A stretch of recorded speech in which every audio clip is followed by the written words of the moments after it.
नमस्कार, big fight live में स्वागत है आपका। आपके साथ मैं हूं राहुल अवस्थी। कुछ दिनों पहले का वो दौर याद कीजिए जब दौर विधानसभा और लोकसभा चुनाव का हुआ करता था। यहां वहां जहां तहां मोदी और वसुंधरा जहां भी पहुंचे, गली मोहल्ले नुक्कड़ चौपाल पर सबने उनके लिए पलके बिछा दी। मोदी के माइक थामते ही मोदी मोदी के नारों से पांडाल गूंज जाया करते थे। लोगों के उस अभिनंदन में, उस स्वागत में एक आस थी, आस बदलाव की, आस नए दौर की, आस सहूलियतों की, और सबका निचोड़ आस अच्छे दिनों की। आस्था प्रधान इस देश की जनता की आस की ताकत को देखिए कि मोदी हो या फिर वसुंधरा, दोनों को आसमान पर बिठा दिया गया। यकीन मानिए, वोट वो चीज है जिसे देने वाला बदले में बहुत कुछ चाहता है, और जो वापस उसे कर नहीं पाता, मिट्टी सुंघाने में उसे देर नहीं की जाती। जाहिर है, जितनी बड़ी ताकत उतनी बड़ी जिम्मेदारी। 25 के 25 सांसद इस प्रदेश से चुनकर जनता ने बीजेपी के लिए केंद्र में भेज दिए। लेकिन पहले मंत्रिमंडल गठन और फिर रेल बजट, क्या इसके मद्देनजर ये कहना गलत होगा कि मोदी और केंद्र सरकार ने राजस्थान को ग्रांटेड लिया या फिर हल्के में लिया है? दूसरा पहलू यह भी है कि क्या ये निरंकुशता की शुरुआत है, एक ऐसी निरंकुशता जिसमें मोदी को जो जचेगा वही होगा? एक और महत्वपूर्ण सवाल वो ये कि इसमें प्रधानमंत्री मोदी की भला क्या गलती? प्रदेश की पैरवी सही तरीके से नहीं की गई, यानी कि कुछ मिलने या ना मिलने का जिम्मेदार सांसद है और प्रदेश की सरकार है। एक और पहलू है जो सबसे खास है, और वो ये कि क्या मोदी की नई पॉलिसी पहले इकोनॉमी को पटरी पर लाने की है, ठीक उस कड़क मिजाज पिता की तरह जो घर चलाने के लिए अपने बच्चों की कई इच्छाओं को दिल पर पत्थर रखते हुए नकार देता है। और इन सब सवालों के बीच सबसे बड़ा सवाल ये कि क्या मोदी से कुछ आस भी रखी जाए या फिर कड़वी गोली का बस इंतजार किया जाए? वेद वही, कुरान वही है,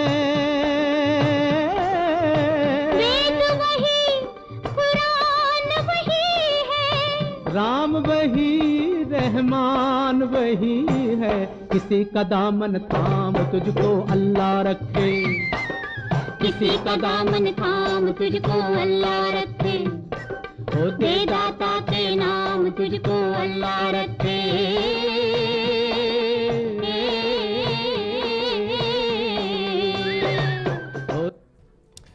तुझको रखे राम, तुझको अल्लाह रखे, दे दाता के नाम तुझको अल्लाह रखे। अब क्या भीख मांगने की नौबत आ गई है, क्योंकि हक का तो मिला नहीं। और इस चर्चा के लिए आज बिग फाइट लाइव में मेरे साथ तमाम खास मेहमान जुड़े हैं।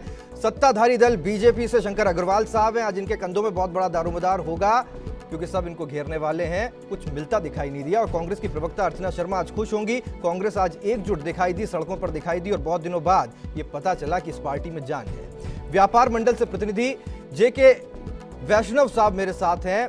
वो ये जरा बताने की कोशिश करेंगे कि आस क्या है, व्यापार किस तरह से सोचता है और व्यापारी के मन में क्या आस है, वो क्या आस लगाए बैठे हैं। वहीं भाकपा नेता भंवर सिंह जी शेखावत साहब मेरे साथ जुड़े हुए हैं। और अगर देश में विरोध किसी ने किया तो इस बात में कोई गुरेज नहीं और कोई दो राय नहीं कि वो कम्युनिस्ट करते हैं, और आज विरोध का दिन भी है।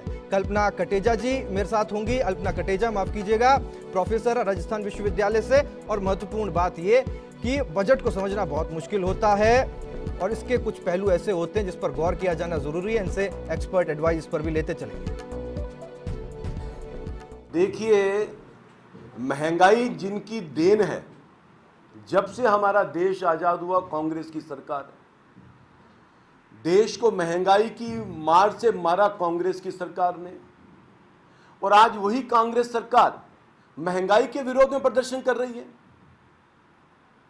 अभी केवल मात्र केंद्र में सरकार बने हुए 1 माह हुआ है, और उस 1 माह में हमारे प्रधानमंत्री आदरणीय नरेंद्र भाई मोदी ने इस दिशा में कदम उठाए हैं। उसके परिणाम भी आएंगे।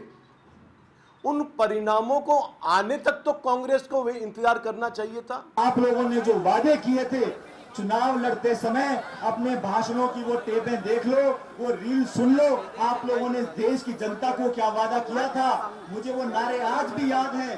कहते थे बहुत हुई महंगाई की मार, इस बार मोदी सरकार इन 6 हफ्तों के अंदर, चाहे रेल का किराया हो, चाहे पेट्रोल हो, डीजल हो, सिलेंडर हो, प्याज हो, खाने की व्यवस्था हो, चीनी हो, दूध हो, मक्खन हो, पनीर हो, आलू हो, कोई भी चीज हो, रोडवेज का किराया हो, इस सरकार ने आंख मूंद कर उस जनता को वो तोहफा दिया है। जिस जनता ने जिस जनता ने बीजेपी को बहुमत दिया राजस्थान के अंदर, बहुमत दिया देश के अंदर, जब हमारी सरकारें थी, हमारा तो गठबंधन की सरकार थी, आपको पूरा बहुमत दिया, इतना आशीर्वाद जनता ने दिया। जो उम्मीद आप लोगों ने जगाई थी, आज 6 महीने में और 6 हफ्ते में राजस्थान सरकार, केंद्र सरकार ने उस उम्मीदों पर पानी फेर दिया। तो दिन बड़ा है, आस बड़ी है और जवाब भी लेने होंगे। सवाल कांग्रेस पूछ रही है, सवाल तमाम दूसरे दल पूछ रहे हैं प्रदेश के अंदर कि आखिर आस रखें या फिर नहीं रखें, या फिर एक वक्त ऐसा निकाल दें जब सिर्फ और सिर्फ कड़वी दवा से संतुष्ट होना पड़ेगा और अपनी बीमारी का इलाज करवाना होगा। शंकर अग्रवाल साहब, सबसे पहले मैं आपके पास आता हूं, आज आपको जवाब देना होगा। कल आपकी सरकार से आस है, कल आस इस बात की है कि क्या कुछ राजस्थान को मिलता है। मंत्रिमंडल गठन का वक्त हमने देखा, कुछ हाथ लगता हुआ दिखाई नहीं दिया, एक राज्य मंत्री मिला, वो भी बमुश्किल। दूसरा अहम वक्त हम देखते हैं जब रेल बजट आता है, उस दिन भी कुछ खास मिलता हुआ दिखाई नहीं देता, हाथ में लॉलीपॉप थमा दी जाती है।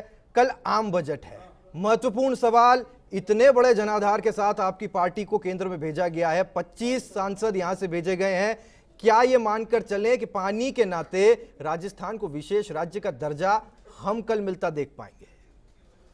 देखिए, बजट में कल क्या होगा ये तो एक अलग विषय है कि कल जो आएगा अपन देखेंगे, और बजट वो तय करने वाले लोग भी अलग हैं, हम उसके हिस्सा नहीं है। लेकिन जो आपने बात कही ना कि भाई ये रेल बजट में ये हुआ ये सब बातें हैं, तो उसमें आपको ये समझना पड़ेगा कि हमारी सरकार बने हुए 1 महीना हुआ है और 10 साल में जिन लोगों ने जितना काम किया, पेट्रोल डीजल के दाम, हमने जब पेट्रोल का दाम हमने 2004 में जब छोड़ा था 38 रुपये का भाव था, आज 80 रुपये का भाव है। उसके लिए आप कांग्रेस को 10 साल के लिए जिम्मेदार ठहराएंगे कि नहीं ठहराएंगे मुझे मालूम नहीं है। इसी तरह से 8% सर्विस टैक्स था, वो 12% हो गया है। इसी तरह से हमारी जीडीपी की रेट थी उस वक्त 7.8 थी, जो अब आज की तारीख में 4.34% पे आ गई है। अभी आज भी नरेंद्र मोदी जी ने ये नहीं कहा कि हम 7.8 पे ले आएंगे, उन्होंने ये कहा भी 5 पॉइंट या 5.9 पर तक ला करके, क्योंकि एकदम से कोई चीज़ बढ़ाना संभव नहीं है। जितनी चीज़ें बिगड़ी हुई है उनको एकदम से सुधारना संभव नहीं है। आपने देखा होगा कि कांग्रेस पार्टी ने 10,000 करोड़ रुपए लगा करके परमाणु संधि करी और वो अमेरिका से और वो सारा हल्ला किया, और उसकी सरकार भी जाने वाली थी उस वक्त, उसके बावजूद भी वो संधि करी, लेकिन किसी जगह भी हमें कोई बिजली का सुविधा मिली क्या? कभी इस स्टेट में बिजली ज़्यादा आ गई है जिसके कारण से परमाणु संधि करी हमने। तो इसलिए ये जो सारे जो मुद्दे हैं राष्ट्रीय महत्व के मुद्दे हैं, और इन मुद्दों के ऊपर पार्टी लाइन से ऊपर उठ करके बात करनी चाहिए। 1 महीने के अंदर कोई भी आदमी कुछ भी नहीं कर सकता। आज 1 महीना हुआ है सरकार बने हुए, और जो भी वायदे किए हैं वो 5 साल के लिए हैं, न कि 1 महीने के लिए हैं। तो इसलिए शंकर जी, अब जवाब देने की आप भूमिका में, अब ये राजस्थान ही नहीं, ये देश की बीजेपी के साथ में दिक्कत दिखाई दे रही है कि वो जवाब देने से ज्यादा अब भी आरोप लगाने के मूड में। अर्चना जी, आपके ऊपर अब भी आरोप लगाए जा रहे हैं जब आप सड़कों पर उतर करके आरोपों का जवाब दे रहे हैं। देखिए राहुल, आपने बहुत अच्छी बात कही कि आज उनको उत्तरदायी होने का समय आ गया। ये अकाउंटेबिलिटी से बचने के लिए इतनी बड़ी विडंबना प्रस्तुत करते हैं देश के सामने कि इनका कोई भी नेता निचले स्तर से ऊपर का नेता हो, या यहाँ तक कि प्रधानमंत्री और वित्त मंत्री को देखिए, रेल मंत्री को देखिए, वो जब अपनी बात कहते हैं तो अपने बारे में कम पूर्ववर्ती शासन को कोसने का काम ज़्यादा करते हैं। और 10 साल की जब ये बात करते हैं तब मेरे समझ से परे होता है कि 5 साल पहले हमने कुछ किया होगा, तभी तो 10वें साल अगले 5 साल का मैंडेट मिला, और 10 साल तक हमने शासन किया, अच्छा काम किया, इसीलिए मैंडेट मिला। और निरंतर फिर बात उस समय भी बड़ी अजीब सी लगती है जब नरेंद्र मोदी जी या इनके अन्य बड़े नेता कहते हैं आज 60 साल बाद आज़ादी महसूस कर रहा हूँ, यानी आज़ादी 47 में नहीं मिली, आप शासन में स्थापित हुए तो आज़ादी आ गई। तो ये बड़ी अजीब सी बातें, जनता ने इतना बड़ा मैंडेट दे करके इनको स्थापित किया, तो उस विनम्रता की जगह जो दम इनमें आया उसकी परिणति ये हुई कि इनका दृष्टिकोण जो था वो इतना संकुचित था कि मायोपिक एटीट्यूड के साथ हमेशा रहे। अब इतनी बड़े अनप्रेसिडेंटेड मैंडेट को लेकर के ये समझ नहीं पा रहे हैं कि इसके साथ कैसे न्याय किया जाए। जब कल रेल बजट प्रस्तुत किया गया तो मैं उस बजट को जब सुनती थी तब मुझे बड़ा अजीब सा लगता था, और लोगों को भी लगा होगा कि अपनी बात कहने के साथ ही फिर एक सेंटेंस के बाद पूर्ववर्ती शासन को कोसना शुरू कर दे। और जब बजट आया तो उस समय कहा जा रहा था कि मेरे पास इतनी सारी योजनाएं जिन्हें पूरा करना है, कुछ अच्छा नहीं दे पाएंगे, कड़वी गोली देनी पड़ेगी, लेकिन उसके सुखद परिणाम होंगे। लेकिन लोकतांत्रिक व्यवस्था में सबसे बड़ी खराब बात जो इन्होंने की, एक परंपरा को ही शुरू कर दिया, गलत परंपरा को, कि बजट आने वाला है उससे पहले आपने किराया बढ़ा दिया, उसके बाद उस बजट को दिया तो सबसे बड़ा राज्य जिसने 25 में से 25 सांसद दे दिए इनको, उसके लिए मात्र 10 सेकंड थे बोलने के लिए रेल मंत्री के पास, और उसमें कुछ नहीं। पूर्ववर्ती 10 सेकंड तो आपने ज्यादा बोल दिया, 8 ही थे शायद, 8 ही होंगे, 8 से 10 सेकंड। और दूसरी बात ये कि उस बजट में पूर्ववर्ती योजनाओं परियोजनाओं के बारे में कोई विजन नहीं था। अब ये कहते हैं कि ये पूर्ववर्ती शासन ऐसा था इसलिए हमने ऐसा कर दिया। इनके प्रदेश अध्यक्ष कह रहे थे अभी कि हम तो 6 वीक्स हुए अभी आए हुए और हमको कोसना शुरू कर दिया, हमें कांग्रेस कटघरे में खड़ा कर रही है। हम कटघरे में खड़ा नहीं कर रहे। आपकी स्थिति ऐसी है कि आपका मुलम्मा तो 1 महीने में उतर गया। जिस जनता ने अच्छे दिन आने वाले हैं इस सुखद परिकल्पना के साथ आपको शासन में स्थापित किया, उसके लिए आपने वो जो चाय चौपाल लगा करके भ्रमित करके वोट अर्जित किया, उसकी चाय को कड़वा करने का काम कर दिया। चीनी पर आयात शुल्क को बढ़ा करके गरीब आदमी के घर से चीनी को गायब करने का काम किया। अगर विपक्ष के रूप में हम सजगता के साथ जनता के जनाक्रोश को व्यक्त करते हैं तो व्यथित होने की जगह विनम्रता से स्वीकार करके स्पष्टीकरण देना चाहिए कि क्यों ऐसे कड़े कदम उठाए जा रहे हैं, किस प्रकार से अर्थव्यवस्था को पटरी पर लाया जाएगा। और जब आप चुनाव जीतते हैं तब उससे पहले कहते हैं कि मुझे 5 साल दीजिए और उसके बाद आते कहते हैं 10 साल दीजिए ताकि मैं सब कुछ अच्छे से सुधार सकूं। आपकी कथनी और करनी का फर्क भारत की जनता बहुत आसानी से महसूस बिल्कुल। कर रही है। अर्चना जी, आज आपके बोलने का दिन है। अब से कुछ दिनों पहले तक आप डिफेंड किया करती थी और जब बोलने का मौका आता है, विरोध करने का मौका आता है तो बड़ा आसान होता है विरोध करते हुए आरोप लगा देना 1 महीने की सरकार के ऊपर, जबकि 10 साल का किसी दूसरे का शासन हो। भूमिका आपकी बदली, शंकर अग्रवाल साहब की बदली, लेकिन एक नेता ऐसे इनकी भूमिका नहीं बदली, ना उस पार्टी की बदली, वो हमेशा विरोध करते ही आए हैं। भंवर सिंह जी, क्या अच्छे दिन आ गए या इसी तरीके से आएंगे? देखो जी, हमने तो आपकी इस बहस में अनेक बार बता दिया कि बुरे दिन, बहुत बुरे दिन आने वाले। एक मोदी नहीं 100 मोदी भी पैदा होंगे देश में ना तो भी ये व्यवस्था बदलने वाली है। ऐसा नहीं है भंवर जी की नहीं पूर्वाग्रह से ग्रसित समझ, पूर्वाग्रह से ग्रसित नहीं है। मैं जो कहता था वो यहाँ पर आ गया। हम सब पहले भी कह रहे थे कि देश की स्थिति विकट होगी। बीजेपी जब देश में आएगी तो आप देखेंगे फांसीवाद एक तरह से आने वाला है। ये अपने विरोधियों पे कई तरह के कार्रवाई भी कर रहे हैं देश के अंदर, जो कि राजनीति में ठीक नहीं है। अभी आपने देख रहे मोदी जी को कि बहुत बड़ा विजन बताते थे लोग, साहब मोदी पता नहीं क्या कर देंगे देश में। अब वो ये कहने लगे उनके लोग कि जादू की छड़ी नहीं हमारे पास में। आप ये देखिए कि गरीब आदमी को मारने का काम इन्होंने आते ही शुरू कर दिया। अरे जनता जिस हालत में थी उसमें जीने देते उसको, थोड़े दिन 6 महीने तो कम से कम उसको राहत तो ले लेने देते। आपने तो आते रेल किराया बढ़ा दिया, चीनी के दाम बढ़ा दिए। क्या जरूरत पड़ रही थी? जो मोदी जी कल तक ये बोल रहे थे कि हमें देश में महंगाई कंट्रोल करने के लिए विदेश से सामान मंगाएंगे, उन्होंने ड्यूटी बढ़ा दी चीनी के ऊपर, जिससे 3 रुपए किलो का भाव बढ़ गया है। तो ये कौन सी दवा दे रहे हैं हमें समझ में नहीं आ रहा। पूंजीपतियों को 6 महीने के लिए 5 लाख करोड़ की छूट तुरंत जारी कर दी, उसके लिए इनके पास पैसा है। और आम जनता की, गरीब के लिए अभी भी कह रहे हैं सर्वे में कि जनता को सब्सिडी कम करेंगे।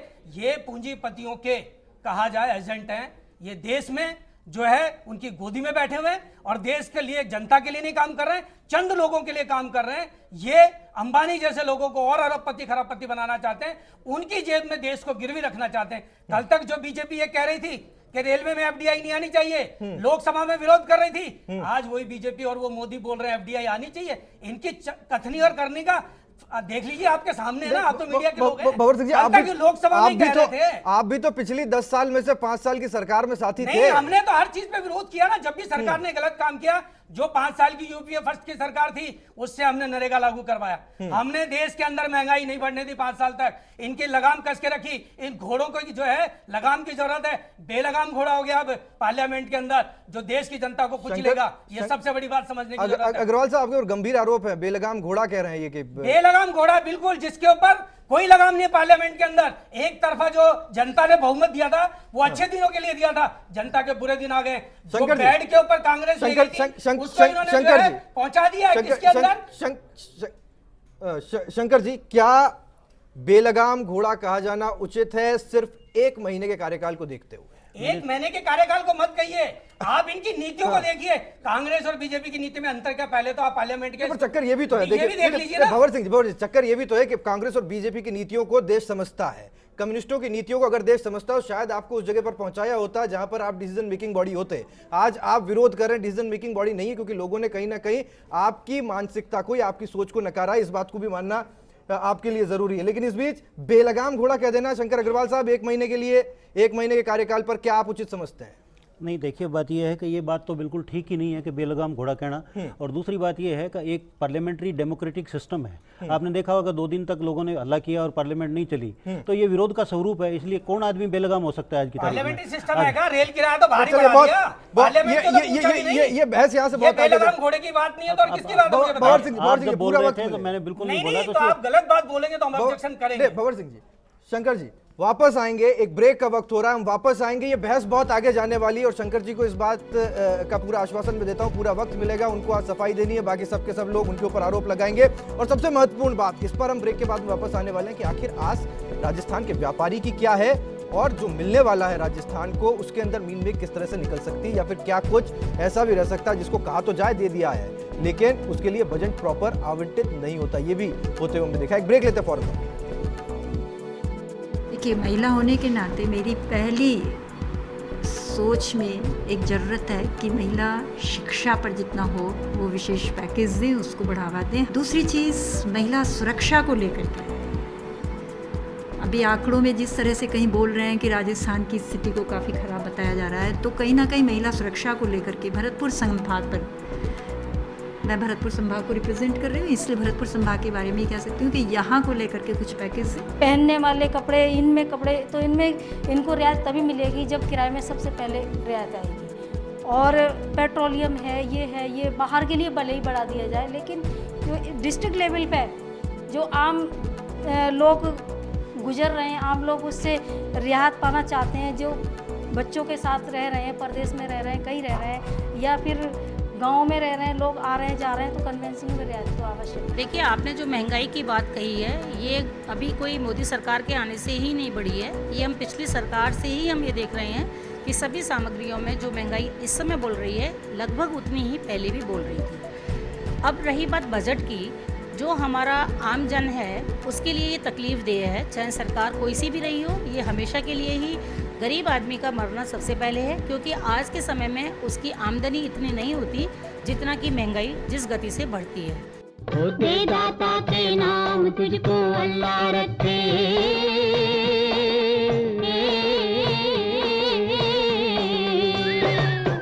तुझको रखे राम, तुझको अल्लाह रखे, दे दाता के नाम तुझको अल्लाह रखे,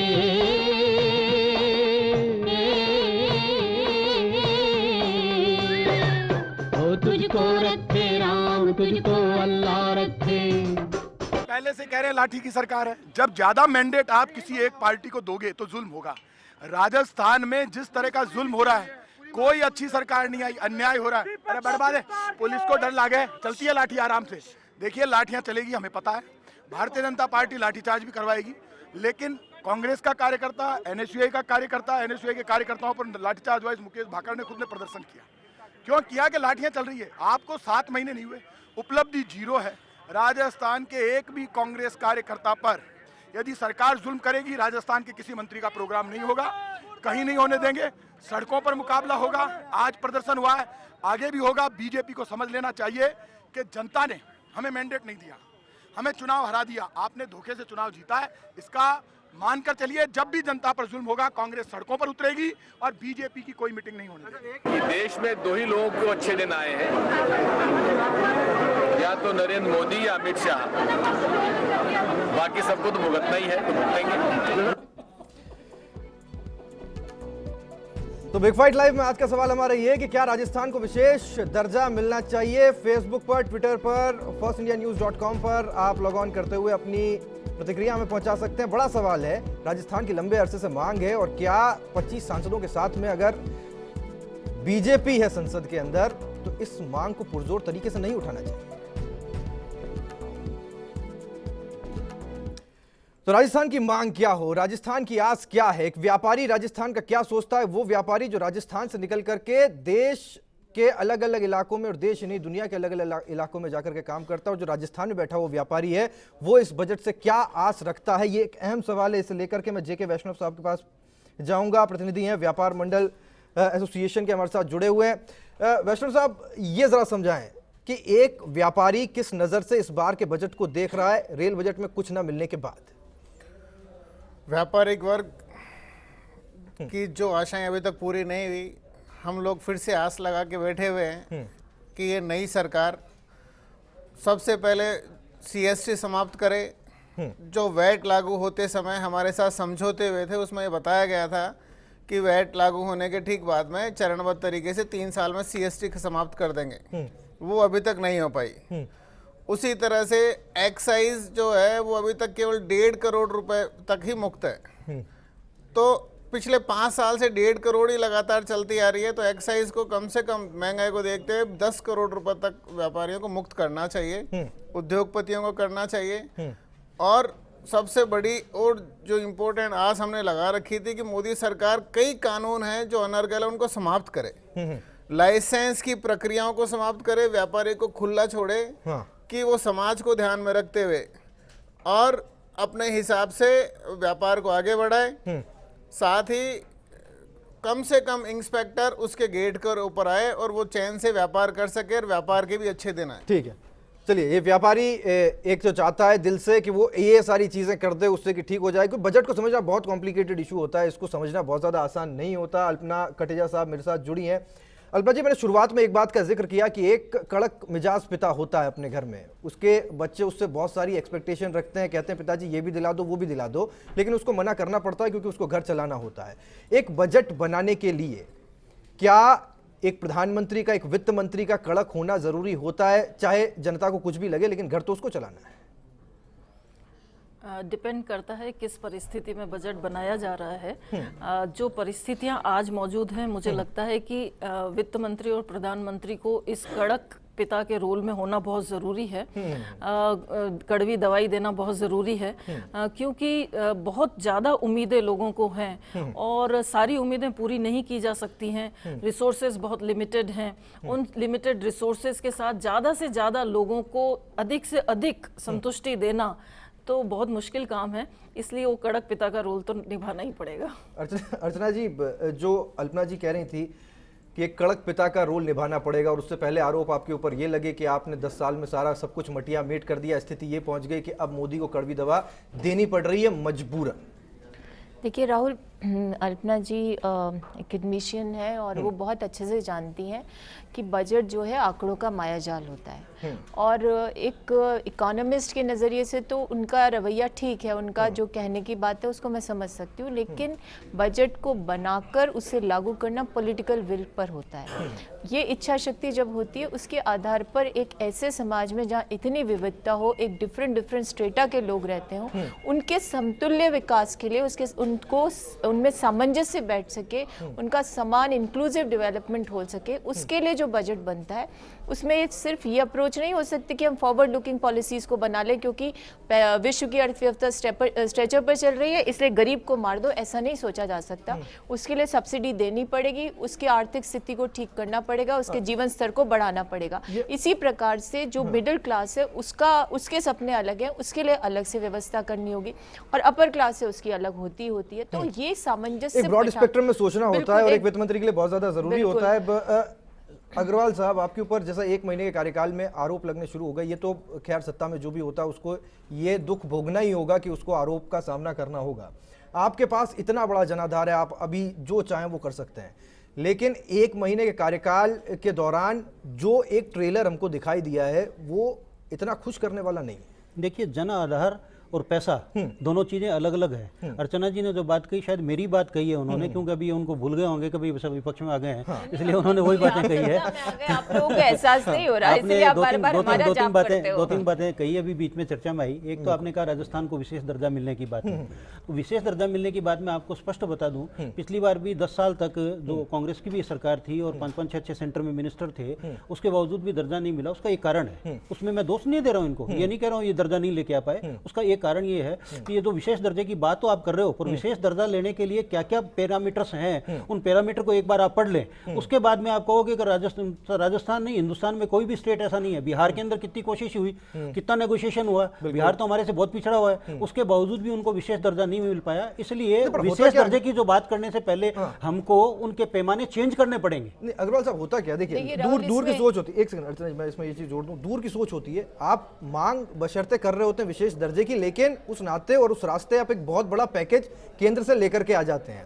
इससे पहले हमने देखा गहलोत साहब की सरकार थी, बड़ी बड़ी योजनाएं वो स्वीकृत करा करके लेकर के आते रहे, पैसा बहुत आया प्रदेश के अंदर। यही सवाल यहां से निकलता है कि क्या विशेष राज्य के दर्जे की मांग करते हुए 25 सांसद, 163, 164 विधायक, इतनी बड़ी ताकत के बाद में क्या वो पैसा उससे बड़ी योजना के रूप में राजस्थान में आ पाएगा? वो तो निश्चित रूप से ये लगता है कि राजस्थान में आएगा। आपने देखा होगा कि मुख्यमंत्री जी भी 4-5 दिन रह करके लगभग सारे इशू राजस्थान के जितने भी है वो अलग अलग मंत्रियों से मिलकर के उनके सामने रखे हैं और डिटेल में अपनी बात कही है उन्होंने। तो निश्चित रूप से हमको उम्मीद है कि राजस्थान को कल के बजट में कुछ ना कुछ मिलेगा। दूसरी बात ये है कि आज की तारीख में जो सब्सिडी की और अपनी इनकी बात कर रहे हैं, आज हमारा बजट टोटल मिलाकर के अभी जो बनेगा, पिछली बार 17 लाख करोड़ का था, इस बार 18 लाख करोड़ रुपए के आसपास का बजट बनेगा। उसमें से 7.5-8 लाख करोड़ रुपया सब्सिडी और इंटरेस्ट में जाता है और 2.5 लाख करोड़ रुपया करीब करीब रेलवे डिफेंस बजट में जाता है। तो उसके बाद में जो पैसा बचता है वो वित्त मंत्री के सामने उसी में से सब कुछ करना है, एक बात। दूसरी बात ये है कि अभी जो किराया बढ़ाने की बात बार बार में आ रही है, साहब आपने किराया बढ़ा दिया, किराया बढ़ा दिया। आपने देखा होगा कि 10 साल तक कांग्रेस की गवर्नमेंट रही, उन्होंने 1 रुपए का किराया नहीं बढ़ाया। अगर वो 2% किराया हर साल बढ़ाते तो आज 20% हो जाता। वो तो एक्यूमुलेट होकर के जो लॉस आ गया, एक दिन में तो हुआ नहीं है वो लॉस। जो आज 39,000 करोड़ रुपए का रेलवे को लॉस बताया है कल की तारीख में, वो लॉस एक दिन में नहीं आया, वो लॉस एक्यूमुलेट होते हुए आया, 10 साल में हुआ है। अब उस लॉस को कहोगे साहब आप लॉस हो गया और हमने उसको पूर्ति करने के लिए किराया बढ़ाया। किराया बढ़ाने के पीछे की भी कहानी ये है कि फरवरी के अंदर मनमोहन सिंह जी के खुद के हस्ताक्षर है उसके ऊपर। ये रेलवे बोर्ड ने प्रपोजल दिया, उन्होंने कहा कि ये किराया बिल्कुल बढ़ाया जाना जरूरी है। और आपने देखा होगा पी चिदम्बरम साहब ने जिस दिन किराया बढ़ाया था उस दिन साफ साफ कहा था कि अगर मैं होता तो ये निर्णय बहुत पहले करता, ये निर्णय आवश्यक है और ये जरूरी था ये करना, और मैं इसका स्वागत करता हूँ। ठीक है, ये इस बीच जरा भवर सिंह जी शेखावत साहब को बीच में लाते। देखिए कितनी सारी मजबूरियां गिनाई गई हैं शेखावत साहब, एक मजबूरी देखो क्या है, वहाँ मजबूरी। राहुल जी देखो, राहुल जी हाँ नहीं राहुल जी ये देखो क्या सत्ता में बैठते ही लोगों की भाषा बदल जाती है, ठीक है, उनके चेहरे बदल जाते हैं ना। कल तक मोदी जी जनता को इतना कह रहे थे कि मुझे ले आओ कुर्सी पर, मैं महंगाई खत्म कर दूंगा, मैं भ्रष्टाचार खत्म कर दूंगा, मैं देश का जो है सोने की चिड़िया बना दूंगा। ये इन्होंने कहा ना, हमने नहीं कहा ना, ये तो हमने नहीं कहा। हम भी जानते हैं कि देश को चलाने के लिए बहुत सी चीजें जरूरी है, लेकिन आप ये देखिए कि आज देश की जनता जो 77% लोग हैं 20 रुपए रोज में घर चला रहे हैं, आप उनको कड़वी दवा देके क्या करना चाह रहे हो? मारना चाह रहे हो? आज जो देश का पूंजीपति है उसको भी वही दवा, और जो देश का गरीब 20 रुपए में अपना पेट भर रहा है उसको भी वही दवा देंगे आप? ये तो सरकार चलाने का तरीका नहीं है। ये तो वोट लेते वक्त जनता को जिस तरह से बेवकूफ मोदी जी ने बनाया, ये हिंदुस्तान का एक इतिहास गवाह रहेगा इस बात के लिए कि एक ऐसे व्यक्ति ने ऐसा पागल बना दिया जनता को, जिसका नतीजा उस जनता ने भुगता, जो भविष्य में बीजेपी भी भुगतेगी इसको। क्यों? आज जब इनको मालूम था कि देश की स्थिति क्या, ये नए लोग आए हैं क्या? राजस्थान में वसुंधरा जी नहीं आई है क्या? 5 साल पहले भी सरकार में थी, 6 महीने तक तो इनको योजना का ही पता नहीं चल रहा है। देश की इसी प्रदेश की तकलीफ क्या ये नहीं मालूम है, जैसे पैदा हुए हैं यहाँ राजस्थान में, आज ही पैदा हुई है वसुंधरा जी, वो जानेगी अब बच्चे के रूप में कि समस्या क्या है। अरे आप 5 साल शासन चला चुके, किसको बेवकूफ बनाते हैं? राजस्थान में 1/3 लोगों के पास पानी नहीं है, 1/3 बच्चे स्कूल नहीं जा सकते, प्रदेश के 1/3 लोगों के पास बिजली नहीं है, आज सड़कों की हालत खस्ता है, राशन प्रणाली बिल्कुल ध्वस्त हो चुकी है। ये मालूम नहीं है? पीने का पानी नहीं मिल रहा, 15 दिन में पीने का पानी प्रदेश के कई इलाकों में आ रहा है। महिलाओं को 10-10 किलोमीटर जाना पड़ रहा है। महिलाओं ने अपने पति और बच्चों को छोड़ के पियर चली गई है ससुराल से अलवर जिले में। हालत ये जो कहते हैं हम ये करेंगे वो करेंगे। आज आप दिल्ली में देखो, सरकार आते ही बोल रही है किराया बढ़ाना जरूरी है। भाई साहब सफाई दे रहे हैं कि साहब 2% बढ़ा दे तो 20%। अरे जो लालू प्रसाद जी थे उन्होंने तो नहीं, लालू प्रसाद जी थे उन्होंने तो 1-1 रुपया जनरल क्लास को कम किया। अरे आप बढ़ाओ ना पैसा, जो एसी में सफर करते हैं उनका बढ़ाओ, जो गरीब टॉयलेट में सफर कर रहा है, जो 10 आदमी की जगह सीट के ऊपर 50 आदमी बैठ के जा रहा है, उसका किस बात का किराया बढ़ा रहे हैं? क्या सुविधा दे रहे हैं आप? कल आपका मीडिया दिखा रहा था महिलाएं गटर में सफर कर रही है और उसके बाद कह रहे हैं हम सुविधा देंगे। पर भवर सिंह जी ये भी बात समझनी जरूरी है कि सपने पूरे करने के लिए सपना देखना भी जरूरी है। किसने सपना? राहुल जी दिखाया तुम्ही ने ना, इतना ज्यादा नकारात्मक। मोदी जी ने दिखाया ना सपना, मैंने तो नहीं दिखाया ना। या तो दिखाते नहीं ना, जनता को बेवकूफ बनाया, सपना नहीं दिखाया, पब्लिक को बेवकूफ बना करके वोट अर्जित किए इन लोगों ने। ये देश की जनता के साथ बहुत बड़ा धोखा है। अगर देश की जनता को यह अधिकार होना चाहिए, ऐसे प्रधानमंत्री को नीचे लाना चाहिए वापस, और उसकी कुर्सी छीनने का अधिकार देश की जनता को होना चाहिए। ये तो 5 साल बाद की बात है। ये तो भवर सिंह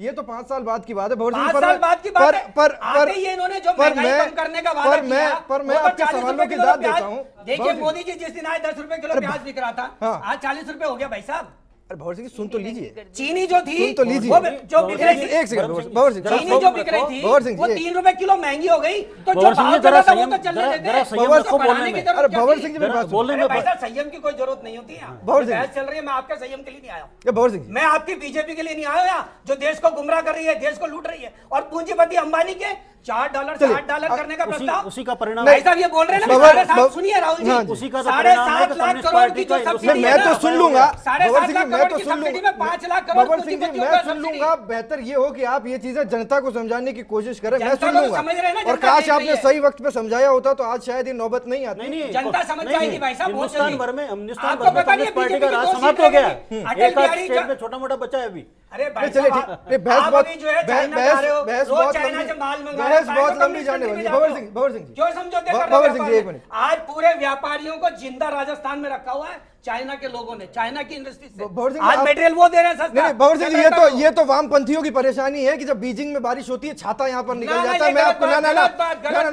बात। आप भाई चीन को साहब, क्रेडिट उसकी दे डेवलपमेंट दीजिए। देखिए आप ना। चीन को क्रेडिट दे दीजिए। आज मैं ये विषय कह रहा हूँ, आज चीन विषय आपके मोदी साथ का में आजाद हुआ है। है। आज विषय मोदी का है। अरे मोदी भाई पर साहब, बात तो होगी, इसीलिए मोदी कह पर रहा हूँ, आस रखी चीन- जाए नहीं। एक हमारा छोटे से पड़ोसी- ब्रेक का वक्त है। एक मिनट, शायद अपना पड़ोसी शायद अपने साथ ब्रेक आ के बाद जाता है, उसकी वापस तरक्की आए देख तो लो। कांग्रेस की भी बात सुनने की कोशिश करें कि उनकी प्रतिक्रिया क्या है। अर्चना जी से भी बात करेंगे। आज उनका आरोप लगाने का दिन था, लेकिन सारा क्रेडिट मुझे लगता है कि भंवर सिंह जी ले जाना चाहते हैं। एक ब्रेक के बाद आम बजट के बारे में देखिए, आम व्यक्तियों की एक धारणा है कि जैसी एक्सपेक्टेशन माननीय प्रधानमंत्री नरेंद्र मोदी साहब से 5 लाख मिनिमम जो है एग्जम्पशंस ऑफ इनकम टैक्स की लिमिट जैसा उन्होंने अपने भाषणों में जिक्र किया वो होना चाहिए, और मुझे आशा है कि उनसे कि ये होगा।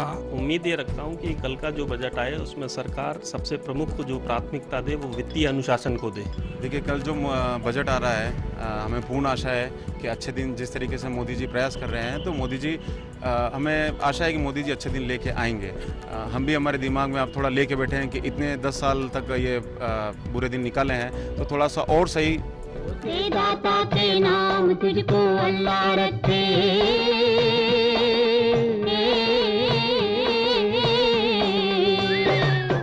तुझको रखे राम, तुझको